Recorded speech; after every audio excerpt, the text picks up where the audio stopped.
as well too. So this is looking at college enrollment from 1960 to 2012, and then we break it out by public institutions, so Clemson would be in this dashed line here, and private institutions, which would be in this dotted line, so schools like Emory would be in that dotted line there. And what we can see is that over time, the enrollment has been increasing in both private institutions and public institutions, and by a lot in public institutions in particular. And so you have more and more people going to college. And so that's another reason why we might want to study the economics of education, because we've already seen that the returns to college seem to be pretty high. We've also seen right here that more people are choosing to go into college. And just to put this in perspective, we have about 5% in 1960, and we have, 5 million Americans in 1960, and we have close to about 20 million Americans in 2012. So over the time period of about 50 years, the number of people going to college has quadrupled. The US population is certainly not quadrupled in that same time too. And so that's another reason why it might be interesting to figure out, to study education. Like, why is it that people are choosing to go to college? So this graph here now looks at the total expenditure on college. And again, it's broken down into public versus private. And so over time, you go from about $25 billion in 1960 to close to about $500 billion combined in 2015. So this is ginormous, right? This is the GDP of some large developed countries. This is how much we spend on education in the US. And so another reason why we might want to study education, it's a huge part of the economy. Now, one of the things too that is very interesting is over this time too, we see that the sticker price of four-year colleges has been increasing over time. So let's look at this blue line here. So the difference between the sticker price and the net price is the following. The sticker price is when you get the brochure from Clemson, this is the price that you see. Who knows the sticker price of Clemson? What's the sticker price of tuition at Clemson? Any guess? In-state or out-of-state? Oh, let's do in-state. Is in-state like, what, 22, 23,000? Okay. That's all included. Yeah, so that's like a ballpark, right? And so what we can see is, whereas the net is going to be how much do you pay as a student out of pocket after adjusting for financial aid. And so what we see is that the sticker price of tuition has gone up by a ton over time. The net price it seems has not gone up by as dramatic an amount, which is something that's good. This graph here now looks at, this is a measure of how much prices have changed for inputs into education. And so here we have in this solid blue line, we have this notion of a consumer price index for books. So think about the cost of books in 1980 relative to the cost of books in 2015, or how much was spent on books. It's gone up by almost 1,000%. This is a factor of 10. To compare that, let's look at how much the cost of medical expenses have gone up by. About 700%. Or homes, about 400%. Or the consumer price index, which just measures a bundle of consumables, right? And so you can see that the cost of the inputs into education have gone up at a very high rate relative to other sectors of the economy as well too. So this is like a further very striking fact. So why is it that tuition is going up? Why is it that books and a lot of the inputs are going up? And at the same time too, we have more people coming into the market as well. And so this is an extremely fascinating market where we see higher prices and we see more people entering this market. And so what we're going to do in this course is we're really going to try to unpack some of the mechanisms at play that are driving graphs like this. Okay. Now, here what we observe in this graph is going to be the annual earnings, and on the horizontal line is how many years since the start of your career. So for those of you who are about to graduate, you'll be here, and when you are 45 or something like that, you'll be here in this graph here. And on the vertical axis is how much annual earnings in thousands of dollars. And each of these various lines represent different ages. So the topmost line in green is economics. So this graph is clearly biased, right?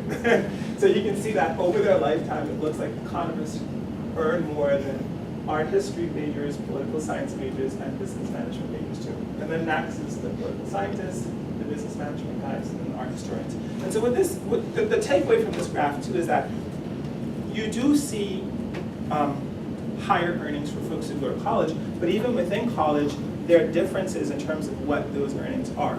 And that we call heterogeneity, right? So college benefits wages for everyone, but they're heterogeneous effects. So engineers may benefit financially more. Let's say someone that is studying economics might benefit more than someone who's studying art history, for example.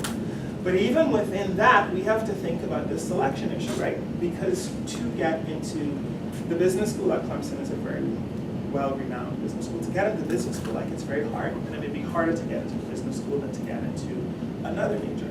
And so the type of people who are selecting into that could be explaining some of the difference in the wages that they're getting relative to their peers. And so in this course, we're going to really be thinking a lot about how to separate these factors, right? Does going to school cause you to get more, cause you to earn more money, or is it just selection? That's going to be a big thing. Okay. Now, what I want to flip next to is, so far what we've done is we've focused a lot on higher education. And when we get to the syllabus, you're going to see that the course is going to be broken down into two bits. We're going to have the first section, which is going to look a lot at higher education, and then the second part of the course is going to look a lot at K through 12 education. And one of the reasons for that is a lot of the very interesting ideas about economics have been generated within the context of higher education. For example, what we talked about is, like, is the degree merely just a signal of your underlying ability, or did you actually generate some human capital? And so, like, there's a whole model of signaling in labor markets that was developed to try to understand, like, is the college degree just a signal, or is it human capital associated with that as well? So we're going to start with economics of higher ed. Now let's skip over to K through 12, and let's look at some of the figures here. So what we look at here is going to be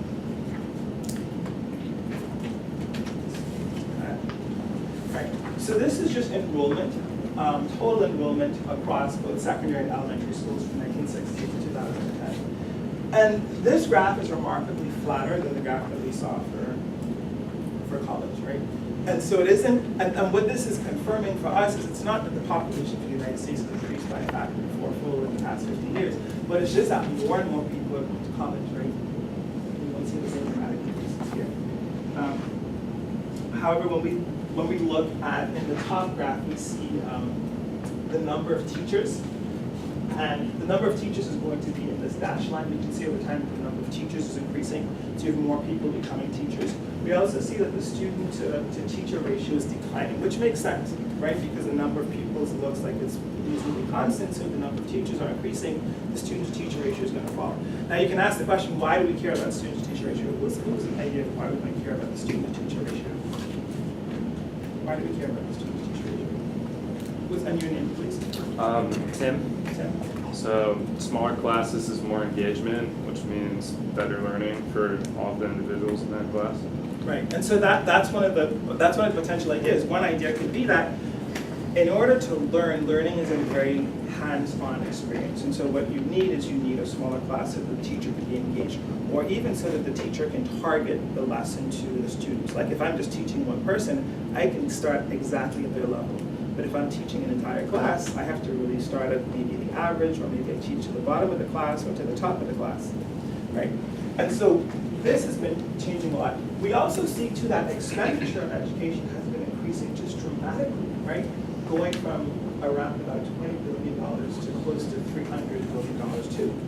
So this expenditure in K through 12 education has been increasing a lot. Student to teacher ratios have been declining as well too. And so the natural question is, how does this affect performance? Again, too, this is per pupil spending, so you can see that that's been increasing dramatically over time as well. But when we look at performance as measured by these native reading scores, you see that performance has been like reasonably stagnant over time. And so like a very big pressing question when we look at the economics of K through 12 education is, what can we do to drive performance? There are two ways to think about this. We can think about the United States as and the course will be reasonably focused on the United States if there's interest in us thinking about some things from, well actually I'll introduce some element from a developing country so that we get a broader perspective. But in terms of the competitiveness of the United States relative to its peers, education is going to be a big part of that production function. right? And so the idea is like, how do we innovate to make education more useful? How do we innovate to make students have better educational outcomes, right? And so trying to change the student-to-teacher ratio could be one of them. Spending more money, throwing all of these things at it. I mean, like, there's just such a desire to make improvements, right? And so we're going to look at a lot of different things that have been tried, right? We're going to look at, do vouchers help? Does school choice help? If we allow parents to choose where they want to send their kids, does that help out a lot more? Does school accountability help when we hold principals accountable for the results of their schools?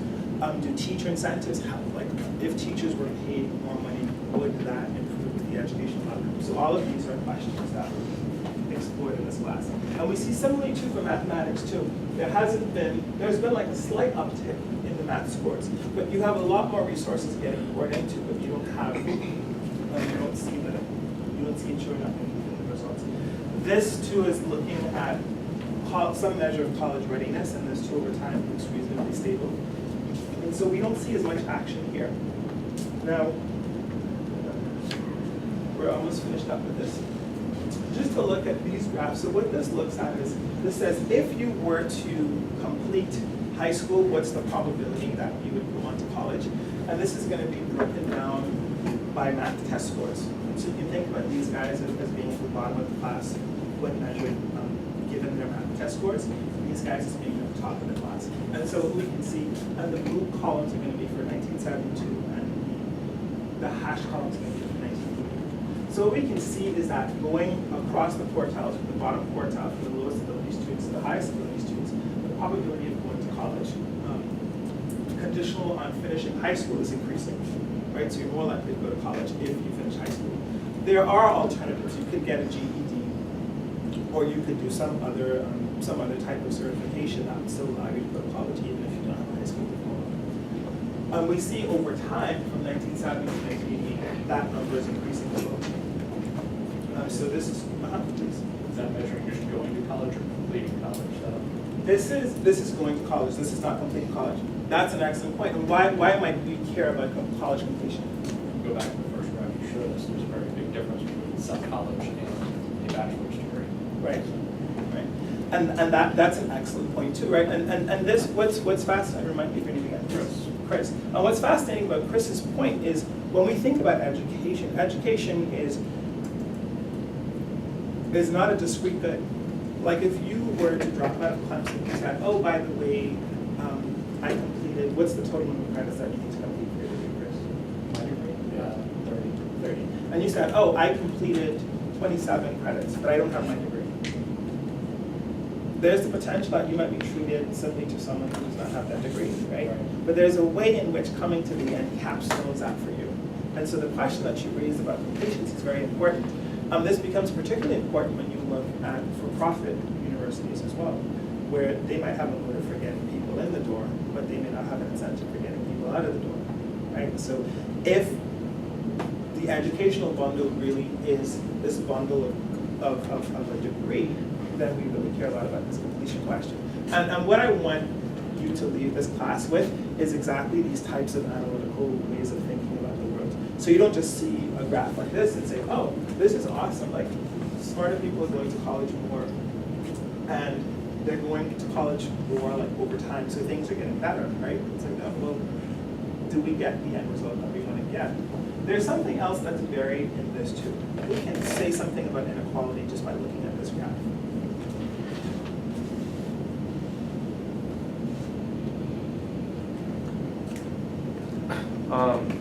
One possibility is that students that have higher math scores have more resources to go to college.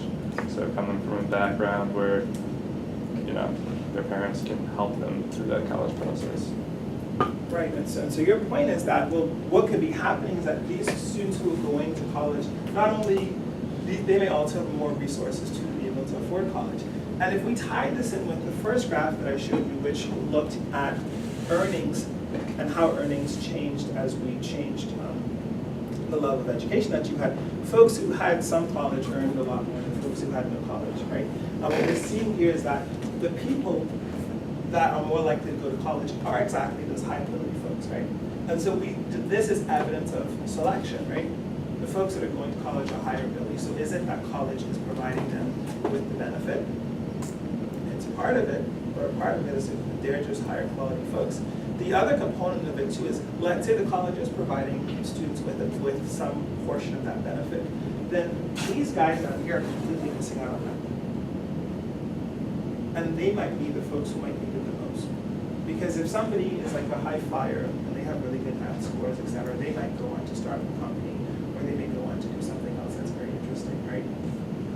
Independently of college. College may actually hold them back, right? Take somebody like Bill Gates, right?